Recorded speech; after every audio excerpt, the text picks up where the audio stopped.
पुण्यातल्या मार्केट यार्डमध्ये काही दिवसांपासून किरकोळ व्यापार सुरू होते। यावर पणन संचालकांनी आक्षेपही घेतला होता।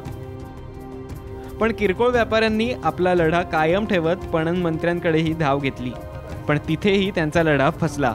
अखेर या किरकोळ व्यापाऱ्यांनी उच्च न्यायालयाचा दरवाजा ठोठावला, पण बाजार समित्या फक्त घाऊक विक्रीसाठीच असल्याचं उच्च न्यायालयाने ठामपणे सांगितलंय।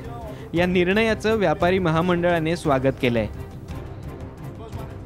हे दोन लोकांनी जो निर्णय दिला होता तो हायकोर्टाने पक्का केला आहे, कारण कायदाच तो सांगतो या देशामध्ये कायद्याची अंमलबजावणी झाली पाहिजे अशी आमची मागणी होती आणि हायकोर्टाने तो निर्णय दिला, त्याच्याबद्दल आम्ही त्यांचं स्वागत करतो।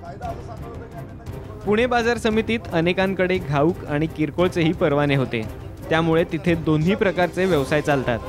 न्यायालयानं जरी आदेश दिला असला तरी यापूर्वी किरकोळ व्यापार करणाऱ्यांना 6 महिन्यांपर्यंत घाऊक व्यापारासाठीचे परवाने देऊ नयेत अशी मागणी व्यापारी महामंडळातर्फे करण्यात आली आहे।